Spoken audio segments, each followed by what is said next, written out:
Hello friend, जानेंगे how to become IAS officer. IAS officer आप कैसे बन सकते हैं, इसके बारे में आज हम इस वीडियो में जानेंगे। सबसे पहले देख लेते हैं किस किस पॉइंट पर मैं आपको इस वीडियो में क्लियर करने वाली हूँ। सबसे पहले हम देखेंगे आईएएस होता कौन है।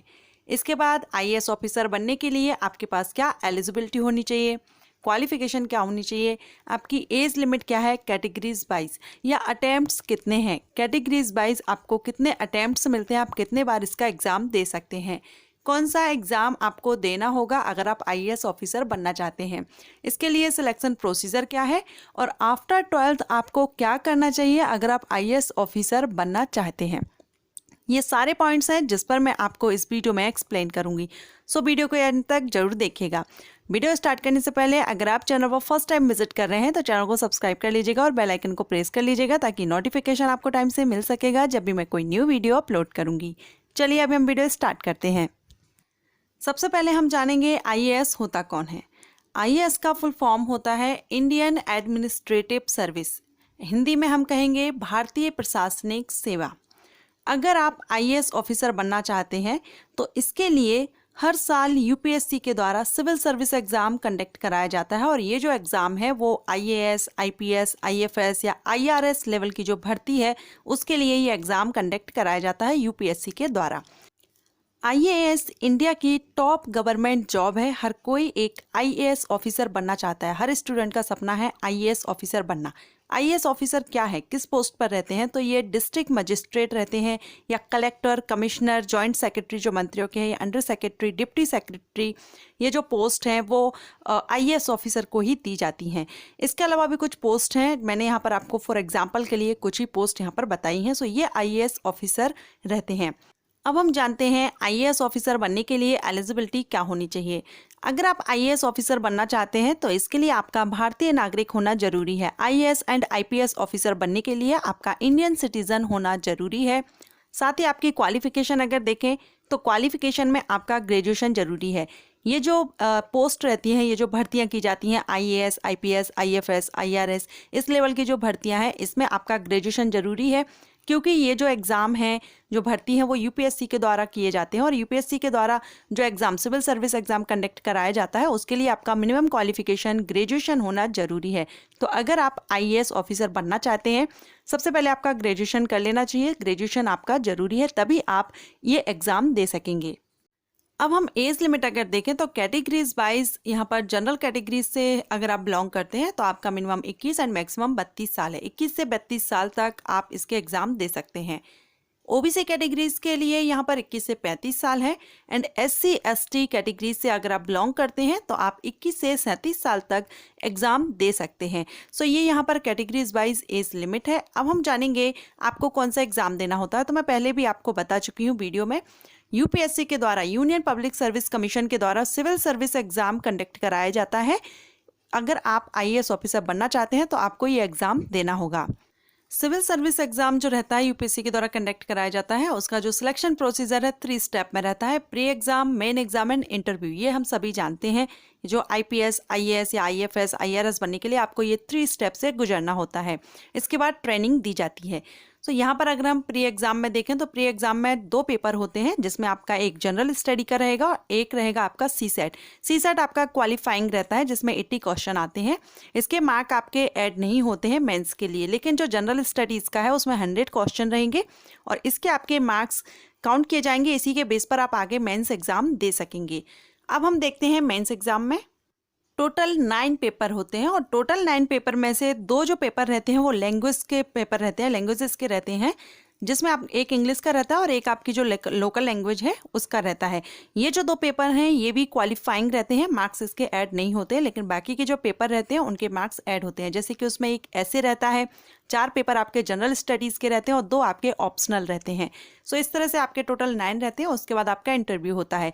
मेरिट जो आपकी तैयार की जाती है वो मेंस एंड इंटरव्यू के जो मार्क्स रहेंगे उसके बेस पर आपकी मेरिट तैयार की जाती है, फाइनल मेरिट।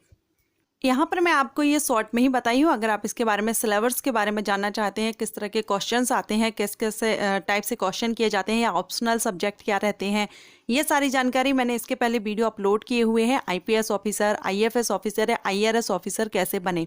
सो सिलेबस सभी का सेम रहता है, एग्जाम पैटर्न सेम रहता है। आप उन वीडियो को चेक कर लीजिएगा प्लेलिस्ट एक बार, सो आपको वहाँ पर कन्फर्म हो जाएगा। अब हम यहाँ पर जानेंगे अटेम्प्ट्स कितने रहते हैं, कितने बार आप ये एग्ज़ाम दे सकते हैं। तो अगर आप जनरल कैटेगरीज को बिलोंग करते हैं तो आप 6 बार 6 टाइम्स आप इसका एग्ज़ाम दे सकते हैं। एग्ज़ाम मीन्स आपको फॉर्म भरने पर आपका काउंट नहीं किया जाएगा। अगर आप इसका एग्ज़ाम दे लेते हैं प्री एग्ज़ाम, तभी आपका ये जो टाइमिंग है वो आपकी काउंट की जाएगी अटेम्प्ट्स। सेकेंड ओबीसी यहाँ पर 9 अटेम्प्ट्स हैं एंड एससी एसटी के लिए अनलिमिटेड है। जनरल कैटेगरीज ओबीसी के लिए 6 और 9 है, ओवर एज होने तक आप इसमें 6 या 9 बार दे सकते हैं। और वहीं पर एससी एसटी कैंडिडेट जो है उनको ओवर एज होने तक, जब तक आपकी एज लिमिट नहीं होती है तब तक आप यहाँ पर कितने भी बार आप इसका एग्ज़ाम दे सकते हैं। अब हम आगे जानेंगे, अगर आप आईएएस ऑफिसर बनना चाहते हैं तो आफ्टर 12th आपको क्या करना चाहिए। तो मैं अपने पॉइंट ऑफ व्यू से अगर कहूँ तो आप आफ्टर 12th के बाद आप ग्रेजुएशन, क्योंकि ग्रेजुएशन जरूरी है यूपीएससी एग्जाम देने के लिए, आपको ग्रेजुएशन जरूरी है मिनिमम। तो मैं यहाँ पर आपसे कहूँगी आपका जिस भी सब्जेक्ट में इंटरेस्ट है, क्वेश्चन किए जाते हैं मुझे कि गवर्नमेंट जॉब के लिए मैं किस टाइप के कोर्स करूं, क्या प्रोफेशनल कोर्स ज़्यादा बेटर रहेगा गवर्नमेंट जॉब के लिए, या हम सिंपल ग्रेजुएशन कंप्लीट कर लेते हैं उसके बाद गवर्नमेंट जॉब हमको इजीली मिल जाएगी। तो मैं यहाँ पर कहना चाहूँगी ये दोनों ही कंडीशन अलग हैं। अगर आप प्रोफेशनल कोर्स करते हैं तो वो आप एक लाइन अलग हो जाती है, आप उसी फील्ड में आगे जाना चाहेंगे। लेकिन अगर आप कॉम्पिटिशन एग्ज़ाम फाइट करना चाहते हैं, कॉम्पिटिशन एग्ज़ाम जैसे कि बैंक में अगर आप जाना चाहते हैं, रेलवे में जाना चाहते हैं, या ये जो यूपीएससी के द्वारा जिसके बारे में मैं आपको बता रही हूँ आईएएस ऑफिसर या आईपीएस ऑफिसर, आईआरएस या आईएफएस बनना चाहते हैं, इसके लिए आपका सिर्फ और सिर्फ ग्रेजुएशन होना ज़रूरी होता है।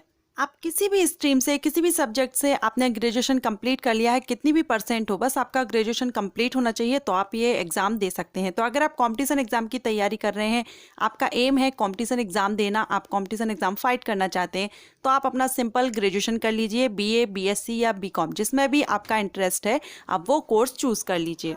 क्योंकि हो गया क्या, जिसमें भी आपका इंटरेस्ट है, जैसा कि मैंने बताया इसका जो सिलेक्शन प्रोसीजर है, पैटर्न है, उसमें 2 पेपर रहते हैं ऑप्शनल। सो उसमें आपके ऑप्शनल पेपर रहेंगे, जिसमें भी आपका इंटरेस्ट है आप उसको चूज कर सकते हैं। तो आप 10th से 9th से ही आप उस सब्जेक्ट में जिसमें भी आपका इंटरेस्ट है, आप 11th 12th करने के बाद आप अपना ग्रेजुएशन उस सब्जेक्ट से कंप्लीट कर लीजिए। सिंपल रहेगा, आपको इजी रहेगा। इसके साथ ही आप अपनी कॉम्पिटिशन की भी तैयारी कर सकते हैं। अगर कोचिंग लेना चाहते हैं आप इसकी कोचिंग भी ले सकते हैं।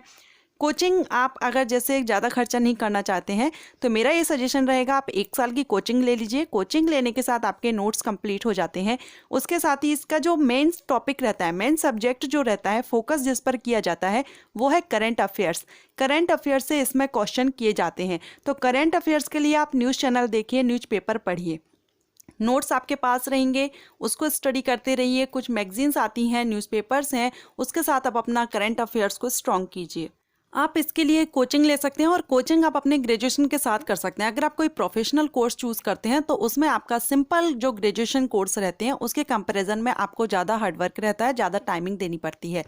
कई स्टूडेंट हैं उनको लगता है कि साइंस सब्जेक्ट में इंटरेस्ट होते हुए भी अगर वो सोचते हैं कि आर्ट ले लें या कॉमर्स कर लें जिसमें प्रैक्टिकल वर्क नहीं रहता है तो हमको इजी पड़ेगा। लेकिन ये फिर भी मैं आपसे कहूँगी आपका जिसमें भी इंटरेस्ट है, साइंस में है तो आप साइंस लीजिए, क्योंकि इसमें ऑप्शनल पेपर रहते हैं जिसमें आपको चूज़ करना होता है। तो जिसमें आपका इंटरेस्ट रहेगा आपको उसमें अच्छी नॉलेज रहती है, आपको ईजी पड़ता है वो सब्जेक्ट।